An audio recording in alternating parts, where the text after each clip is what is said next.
नमस्ते बच्चों, ज्ञान मंत्रा में आप सबका स्वागत है। आज हम कक्षा 7 की बाल महाभारत कथा का पाठ 20 कर रहे हैं, यश प्रश्न। लास्ट टाइम हमने किया था मायावी सरोवर। अब ये मायावी सरोवर का ही सेकंड पार्ट है, यश प्रश्न। मायावी सरोवर याद होगा आप सबको कि जो मायावी सरोवर था वह सभी पांडवों से प्रश्न करता है, लेकिन जो 4 पांडव होते हैं वह क्या करते, उसके प्रश्न को अनदेखा कर देते। अब अनदेखा करने के कारण जैसे वह सरोवर का पानी पीते हैं वह वहीं पर बेहोश होके गिर जाते हैं। अब बारी आती है युधिष्ठिर की। अब युधिष्ठिर अपने भाइयों को ढूंढने के लिए जंगल की तरफ निकल पड़ते हैं, सरोवर की तरफ निकल पड़ते हैं। अब हम उसी पर आ गए, तो शुरू करते हैं। युधिष्ठिर उस विशाल तालाब के पास जा पहुंचे। अब युधिष्ठिर भी कहाँ पहुंच जाते हैं, उस विशाल तालाब के पास, जिसका जल पीकर उनके चारों भाई बेहोश हो गए थे। यह देखकर युधिष्ठिर चौंक जाते हैं कि क्या देखते हैं कि सरोवर के पास में उसके चारों ही भाई मृत पड़े हुए। वे कहते हैं इसे क्या हो गया, वे हैरान हो जाते हैं। असहाय शोक के कारण उनकी आंखों से आंसू बह चले। अब भाइयों को मृत देखेंगे तो उनकी आंखों से आंसू तो निकलेंगे ना, वे दुख के कारण उनकी आंखों से आंसू बहने लग जाते हैं। कुछ देर यूं विलाप करने के बाद युधिष्ठिर ने जरा ध्यान से भाइयों के शरीर को देखा।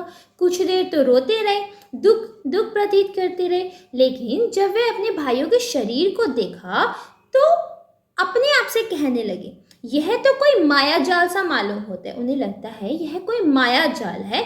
आसपास जमीन पर किसी शत्रु के निशान भी नहीं थे, किसी शत्रु के पांव के निशान हो कि उन्हें लगा कि किसी ने आकर उनके भाइयों को मार दिया। आसपास कुछ भी नहीं था, बस उनके भाई वहीं पर मृत पड़े हुए थे।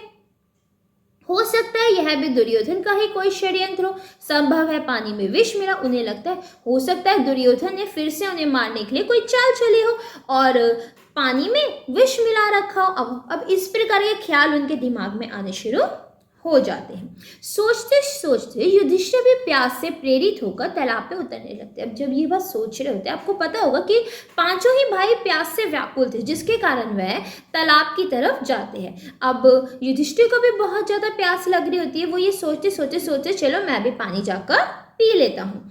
इतने में वही वाणी उन्हें भी सुनाई दी थी जो उनके चारों भाइयों को सुनाई दी थी। युधिष्ठिर ने ताड़ लिया। युधिष्ठिर समझ गए कि कोई यश बोल रहा है।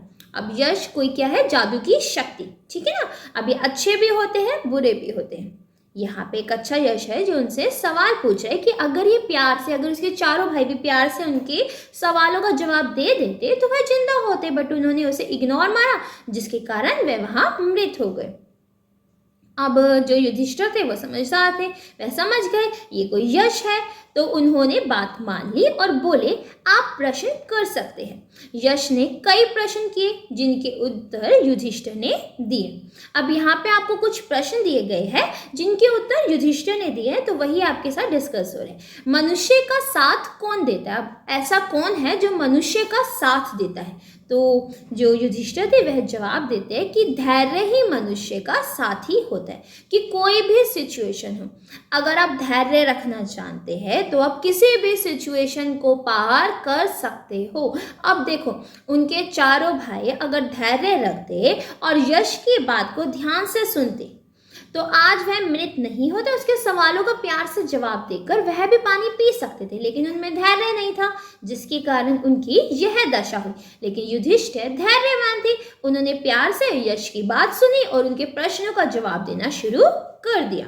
ठीक है, तो मनुष्य का सबसे बड़ा साथी कौन होता है? धैर्य, मनुष्य का खुद का धैर्य। ठीक है, अब अगला प्रश्न क्या था? कौन सा शास्त्र है जिसका अध्ययन करके मनुष्य बुद्धिमान बनता है? अब बच्चों आप सब भी बताओ कि कौन सा शास्त्र होगा जिसका अध्ययन करने से मनुष्य क्या बनेगा? बुद्धिमान।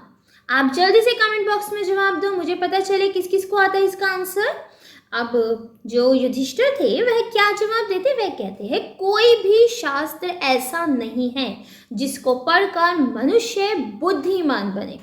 महान लोगों की संगति से ही मनुष्य कैसा बनता है? बुद्धिमान। कहते हैं ना, आपने वो कहावत तो सुनी होगी, खरबूजे को देखकर खरबूजा रंग बदलता है। अगर आपकी संगति अच्छी है तो आप अच्छे बनेंगे, और अगर आपकी संगति बुरी है तो आप कैसे बनेंगे? बुरे। तो युधिष्ठिर यही कहते हैं, अगर आप महान लोगों की संगति में जाते हैं तो आप कैसे बनेंगे? महान। तो कोई भी शास्त्र नहीं है जिसको पढ़ने से आप महान बन जाएंगे। महान बनना है तो महान लोगों की संगति में रहना शुरू करें। अगला प्रश्न क्या है? भूमि से भारी चीज क्या है? अब वे कहते हैं कि भूमि से भारी चीज क्या होती है? अब युधिष्ठिर आसानी से जवाब देते, बड़े सोच समझ के ध्यान से जवाब देते। वे कहते हैं, संतान को कोख में धारण करने वाली माता भूमि से भी भारी है। कि वह माता जिसने संतान को अपनी कोख में धर रखा है वह इस भूमि से भी भारी है। अगला प्रश्न है, आकाश से भी ऊंचा कौन है? आकाश से ऊंचा कौन होता है? तो युधिष्ठिर कहते हैं पिता। पिता जो होते हैं वो आकाश से भी ऊंचे होते हैं, जो हमेशा अपने बच्चे का ध्यान रखते हैं, उसकी ज़रूरतों को पूरा करते हैं, उसके लिए आकाश बनकर रहते हैं। तो आकाश से ऊंचा कौन है? पिता। हवा से भी तेज चलने वाला कौन है? वे कहते हैं हवा से भी तेज चलने वाला हमारा मन है। आप सबको पता होगा मन कितना चंचल होता है। इतने हवा नहीं चलेगी, इतनी तो आप बहुत सारी चीज़ें सोच लेते हो। तो हवा से भी तेज क्या है? हमारा मन। ठीक है।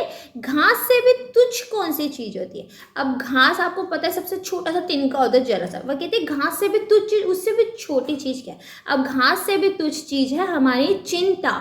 इसलिए चिंता कभी भी नहीं करनी चाहिए, क्योंकि वो उससे भी तुच्छ है। वो क्या करती है? चिंता हमारे मन को जलाती है, हमें बर्बाद करने का एक तरीके से काम करती है। तो चिंता घास से भी तुच्छ है, उसका वहन कभी भी नहीं करना चाहिए, उसको धारण नहीं करना चाहिए। ठीक है बच्चों, कोई भी लाइफ में प्रॉब्लम आती है, चिंता करने के से अच्छा है कि आप धैर्य रखकर उसका सॉल्यूशन निकालो। ठीक है ना, वो इजीली चीज सॉल्व हो जाएगी। लेकिन अगर आप चिंता में डूब गए तो कभी भी उसे सॉल्व नहीं कर पाएंगे। अब अगला प्रश्न होता है, विदेश जाने वाले का कौन साथी होता है? अब जो इंसान विदेश गया है, ठीक है, आज भी कितने सारे लोग विदेशों में जाते हैं, तो उनका सबसे बड़ा साथी क्या होता है? सोचो सोचो, जल्दी बताओ बच्चों। इसका जवाब तो आप सबको आना चाहिए। बोलो, जल्दी से जवाब दो कमेंट बॉक्स में। तो युधिष्ठिर जो थे वह जवाब देते हैं कि विदेश जाने वाले का साथी है विद्या। देखो, विद्या, सिर्फ विद्या ही है जो आपका साथ देगी। विदेशों में कोई आपको नहीं पूछेगा अगर आपको ज्ञान नहीं है। अगर आपके पास विद्या है तो सब आपके कदमों में है, सब आपके साथ खड़े हैं। अगर विद्या नहीं है, नॉलेज नहीं है, तो कोई आपको नहीं पूछता। तो विद्या सबसे ज़्यादा इम्पॉर्टेंट है। तो आपको क्या करना है? जितना हो सके बच्चों ज्ञान, जानकारियाँ हासिल करो। ठीक है ना, क्योंकि ये आपके फ्यूचर के लिए बहुत ज़्यादा इम्पॉर्टेंट है। घर ही में रहने वाले का कौन साथी होता है? अब जो घर ही में रहने वाला है उसका साथी कौन होता है? तो घर में रहने वाले का साथी होती है उसकी पत्नी। एक पति का साथी कौन है? उसकी पत्नी, क्योंकि वही उसका हर कदम पे साथ देती है। देखो, एक टाइम आता है जब बच्चे भी छोड़ देते हैं, माँ बाप भी दूर हो जाते हैं, तो सिर्फ एक पत्नी होती है जो अंत तक साथ देती है। अब अगला प्रश्न आता है, मरणासन वृद्ध का मित्र कौन होता है? अर्थात जो मरने जा रहा है, ऐसा वृद्ध इंसान जो मरने वाला है, उसका मित्र कौन है? तो उत्तर में युधिष्ठिर कहते हैं दान, क्योंकि वही मृत्यु के बाद अकेले चलने वाले जीव के साथ चलता है। देखो, आप चाहे कितने भी आपके साथ लोग हो, जब आप मरोगे तो कोई आपका साथ ही नहीं होगा। सिर्फ आपका दान, आपके पुण्य जो मृत्यु के बाद भी आपका साथ देने वाले है। तो जो इंसान मरने वाला है उसके सबसे बड़ा साथी कौन है? उसका दान, उसके पुण्य। दान से जो हमें पुण्य मिला है वही हमारा मृत्यु के बाद भी साथ देता है। अब अगला प्रश्न पूछते हैं यश, बर्तनों में सबसे बड़ा कौन सा है? अब उत्तर युधिष्ठिर कहते हैं भूमि ही सबसे बड़ा बर्तन है। हमारा सबसे बड़ा बर्तन क्या है? भूमि, जिसमें सब कुछ समा सकता है। हम सब इसी भूमि में तो समाये हुए हैं। हमारे सारे जितने भी फल फ्रूट सब्जियां, सब कुछ जो भी उगता है कहाँ उगता है? भूमि में उगता है। तो भूमि में हर चीज समा सकती है। तो सबसे बड़ा बर्तन क्या है? हमारी भूमि। ठीक है, अगला प्रश्न आता है, सुख क्या है? सुख क्या है? आप सबको ही पता होगा। चलो बच्चों, आप सबके लिए सुख क्या है आपके जीवन में? आप मुझे जल्दी से कमेंट बॉक्स में बताओ, आपको क्या लगता है सुख क्या होता है? ठीक है ना। चलो हम युधिष्ठिर के जवाब को भी डिस्कस कर लेते हैं। तो युधिष्ठिर कहते हैं सुख वह चीज है जो शील और सच्चरित्रता पर स्थित है। सुख वह जो शील है, शांति प्रदान करे, सचरित्रता पर स्थित हो, कि हमारे अच्छे चरित्र के साथ स्थित हो, वह है हमारा सुख। जिसके छूट जाने पर मनुष्य सर्वप्रिय बनता है। अब ऐसी कौन सी चीज है जिसके छूट जाने पर मनुष्य क्या बनता है? सर्वप्रिय, अर्थात सबका प्रिय। तो उत्तर में युधिष्ठिर कहते हैं अहम भाव, अर्थात अहंकार का भाव। जब आप अहंकार का भाव त्याग देते हो, मैं की भावना त्याग देते हो, तब आप सबके प्रिय बन जाते हो। जब तक आप मैं करते रहोगे, अहंकार में डूबे रहोगे, तब तक आप किसी के प्रिय नहीं बन सकते। जहां आप मैं को छोड़कर हम पर आ जाते हो, वहीं आप हर मनुष्य के प्रिय बन जाते हो। अगला प्रश्न था, किस चीज के खो जाने से दुख नहीं होता? वह कहते हैं कि ऐसी कौन सी चीज है कि अगर वह खो भी जाए तो हमें दुख नहीं होता? तो युधिष्ठिर कहते हैं क्रोध के खो जाने पर। क्रोध एक ऐसा भाव है जो अगर खो भी जाए तो हमें कभी भी दुख नहीं होगा, तो उसके खो जाने पर कभी भी दुख नहीं होता। अब यश का अगला प्रश्न आता है, किस चीज को गवाकर मनुष्य धनी बनता है? ऐसी कौन सी चीज है जिसको गवाने से मनुष्य क्या बन जाएगा? धनी। तो ऐसी चीज है लालच। लालच को गवाने से, लालच को हटाने से, त्यागने से मनुष्य क्या बन जाता है? धनी। अगला प्रश्न था, संसार में सबसे बड़े आश्चर्य की बात क्या है? अब संसार में सबसे बड़े आश्चर्य की बात क्या है? अब इसका जवाब देखिए, युधिष्ठिर क्या कहते हैं, हर रोज आंखों के सामने कितने ही प्राणियों की मृत्यु के मुंह में जाते हुए देखकर भी बचे हुए प्राणी जो यह चाहते हैं कि हम अमर रहें, यही महान आश्चर्य की बात है। अब वह कहते हैं कि यही सबसे बड़ी आश्चर्य की बात है कि जो मनुष्य पैदा हुआ है, ऑफकोर्स वह मरेगा तो सही, जीवन है तो मृत्यु भी है, उसके बाद भी अगर मनुष्य सोचे कि मैं अमर हो जाऊं, तो ये सबसे बड़े आश्चर्य की बात है। अब इसी प्रकार यश बहुत सारे प्रश्न युधिष्ठिर से पूछते हैं, जिनके जवाब युधिष्ठिर देते हैं। अब जब सारे सवालों के जवाब युधिष्ठिर दे देते हैं, तो अंत में यश बोला, राजन, मैं तुम्हारे मृत भाइयों में से किसी एक को जीवित कर सकता हूँ। मैं कहते हैं कि मैं आपके चारों भाइयों को जीवित नहीं करूंगा, सिर्फ किसी एक भाई को जीवित कर सकता हूँ। अब आप बता दीजिए कि मैं किस भाई को जीवित करूँ, आप किस भाई को जीवित करवाना चाहते हैं? अब ये बड़ा अजीब सा प्रश्न था युधिष्ठिर के लिए। युधिष्ठिर सोच में पड़ गए कि मेरे तो चारों ही भाई मेरे लिए बहुत ज़्यादा प्रिय है, मैं कैसे किसी एक भाई का नाम ले दूं कि आप इसे जीवित कर दो? वह सोच में पड़ जाते हैं। ठीक है, कुछ देर सोचने के बाद थोड़ी देर रुककर युधिष्ठिर बोलते हैं, मेरा छोटा भाई नकुल जी उठे। वे कहते हैं कि मेरे छोटे भाई नकुल को जिंदा कर दो। युधिष्ठिर के इस प्रकार बोलते ही यश ने सामने प्रकट होकर पूछा। अब देखो, युधिष्ठिर जब जैसे ही कहता है कि नकुल को जीवित कर दो, यश सामने आ जाता है। वे कहते हैं, युधिष्ठिर 10,000 हाथियों के बल वाले भीमसेन को छोड़कर तुमने नकुल को जीवित करवाना क्यों ठीक समझा? वे कहते हैं, भीमसेन तो बहुत ताकतवर है, नकुल तो उसके सामने कुछ भी नहीं है, तो तुम उसको छोड़कर नकुल को जिंदा करना चाहते हो, इसका कारण क्या है? मैं जानना चाहता हूँ। युधिष्ठिर ने कहा, यशराज, मैंने जो नकुल को जीवित करवाना चाहा, वह सिर्फ इसी कारण कि मेरे पिता की 2 पत्नियों में से माता कुंती का बचा हुआ एक पुत्र तो मैं हूँ। वे कहते हैं, मेरे पिता की 2 पत्नियां थी, ठीक है ना, कुंती और माद्री। अब कुंती का एक पुत्र तो मैं बचा हूँ, लेकिन मेरी जो दूसरी माता है माद्री, उनका भी तो एक पुत्र जीवित रहना चाहिए। तो वे कहते हैं कि मैं इसीलिए चाहता हूँ कि मेरी आप माता माद्री के पुत्र नकुल को जीवित कर दीजिए। कहते हैं, कुंती का पुत्र मैं रह जाऊंगा और माद्री का पुत्र नकुल रह जाएगा, तो मैं इसीलिए चाहता हूँ कि आप उसी को जीवित कीजिए। पक्षपात से रहित मेरे प्यारे पुत्र, तुम्हारे चारों ही भाई जी उठे। अब जो यश था वह युधिष्ठिर की बात से बड़ा खुश होता है कि इसने बिल्कुल भी पक्षपात नहीं किया। इसने ये नहीं कहा कि तुम मेरे अपने ही भाई को करो या किसी ताकतवर भाई को जिंदा करो, उसने बल्कि अपनी दूसरी माता के बेटे को जिंदा करने की ख्वाहिश सामने रखी। तो वे कहते हैं कि मेरे प्रिय पुत्र, तुम्हारे सारे ही भाई जी उठेंगे, मैं तुम्हें वर देता हूँ। उन्होंने युधिष्ठिर के सद्गुणों से मुग्ध होकर उन्हें छाती से लगा लिया। जब उन्हें देखा कि युधिष्ठिर इतना अच्छा है, पहले तो उसने सारे ही सवालों के जवाब कितने धैर्य से दिए। उसके बाद जब उसे भाई को जिंदा करने के लिए कहा गया तो भी उसने पक्षपात नहीं किया कि मैं अपनी माता के ही पुत्र को जिंदा करूंगा। उसने उसने जो उसे सही लगा कि दूसरी माता का भी एक पुत्र जिंदा होना चाहिए तो उसने वही किया। अब ये देखकर यश को बहुत अच्छा लगा। अब यश क्या करता है, युधिष्ठिर को अपने गले लगा देता है और उसको आशीर्वाद देते हुए कहता है 12 बरस के वनवास की अवधि पूरी होने में अब थोड़े ही दिन बाकी रह गए, कुछ ही दिन रह गए तुम्हारे 12 बरस के वनवास को पूरा होने में। 12 मास तक जो तुम्हें अज्ञातवास करना है, वे कहते हैं कि 12 मास के वर्ष के बाद जब तुम्हें 1 वर्ष का अज्ञातवास करना है वह भी सफलता से पूरा हो जाएगा। मैं तुम्हें आशीर्वाद देता हूँ कि तुम्हारा 1 वर्ष का अज्ञातवास भी पूरा हो जाएगा।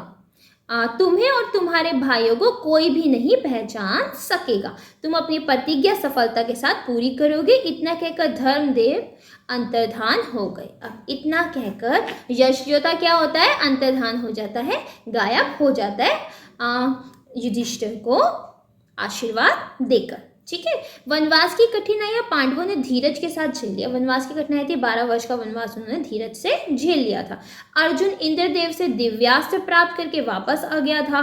भीमसेन ने भी सुगंधित फूलों वाले सरोवर के पास हनुमान से भेंट कर ली थी और उनका आलिंगन प्राप्त करके 10 गुना अधिक शक्तिशाली हो गया था। अब देखो, वनवास के दिनों में ऐसा नहीं है सिर्फ उन्हें कठिनाइयां झेली, उन्होंने बहुत कुछ हासिल भी किया। जैसे कि अर्जुन ने इंद्रदेव का दिव्यास्त्र प्राप्त किया है, वहीं भीमसेन हनुमान से मिलते हैं और हनुमान का आलिंगन करने से क्या होता है, वह और भी ज्यादा 10 गुना अधिक शक्तिशाली हो जाते हैं। मायावी सरोवर के पास युधिष्ठिर ने स्वयं धर्मदेव के दर्शन किए और उनसे गले मिलने का सौभाग्य प्राप्त कर लिया। अब धर्मदेव से स्वयं युधिष्ठिर मिलते हैं और उनसे गले भी लगते हैं तो उनको भी उनका आशीर्वाद मिल जाता है। वनवास की अवधि पूरी होने पर युधिष्ठिर ने ब्राह्मणों की अनुमति लेकर उन्हें और अपने परिवार के अन्य लोगों से कहा। अब युधिष्ठिर वनवास की अवधि पूरी हो गई थी, 12 वर्ष पूरे हो गए थे, तो उन्होंने ब्राह्मणों की अनुमति ली और अपने परिवार और अन्य लोगों से कहा कि वे नगर को लौट जाएं। उन्होंने जितने भी लोग उनके साथ आए हुए थे वनवास के लिए, उन्हें सबको कहा कि अब आप वापस लौट जाइए, क्योंकि अब अज्ञातवास का समय हो गया था। अगर सब उनके साथ रहते तो अज्ञातवास में वह पकड़े जा सकते थे, ठीक है ना। तो अब उन्होंने सबको वापस लौटने के लिए कह दिया। अब क्या होता है, युधिष्ठिर की बात मानकर जितने भी लोग उनके साथ आए थे वह सभी नगर की तरफ वापस लौट जाते हैं। अब यह खबर उड़ गई कि पांडव हम लोगों को आधी रात में सोया हुआ छोड़कर ना जाने कहाँ चले गए। अब वहाँ पे एक खबर उड़ती है कि क्या होता है कि जितने भी लोग उनके साथ थे उन सबको सोया हुआ छोड़कर पांडव आधी रात को निकल गए। यह सुनकर लोगों को बड़ा दुख हुआ। इधर पांडव वन में एकांत स्थान में बैठकर आगे के कार्यक्रम पर सोच विचार करने का। पांडवों के पास उनको नई योजना बनानी थी, क्योंकि अज्ञातवास आसान तो नहीं होने वाला था। अज्ञातवास का अर्थ था कि उन्हें कोई भी ना पहचान पाए।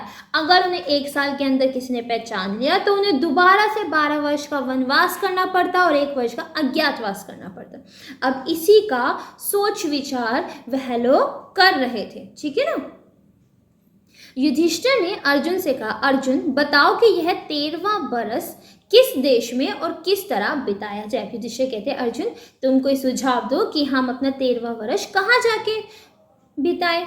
तो अर्जुन ने जवाब दिया, महाराज इसमें संदेह नहीं है कि हम 12 महीने बड़ी सुगमता के साथ इस प्रकार बिता सकेंगे कि जिसमें किसी को भी हमारा असली परिचय प्राप्त ना हो। वे कहते हैं कि हम 12 महीने इस प्रकार बिता लेंगे कि किसी को भी नहीं पता चलेगा कि हम कहाँ पर हैं। अच्छा यही होगा कि हम सब एक साथ ही रहें। वे कहते हैं अच्छा यह है कि हम सब एक साथ ही रहें। कौरवों के देश के आसपास पांचाल है, मत्स्य है, वेद है, बाल्हिक, दर्शनान, शूरसेन, मगध आदि कितने ही देश हैं। इसमें से आप जिसे पसंद करें वही जाकर रह जाएंगे। वे कहते हैं जिसमें आप कह देंगे भैया हम उस देश में जाकर रह लेंगे। यदि मुझसे पूछा जाए तो मैं कहूँगा कि मत्स्य देश में जाकर रहना ठीक होगा। लेकिन अर्जुन कहते हैं अगर आप मुझसे पूछेंगे तो मैं मत्स्य देश का सुझाव आपको दूंगा।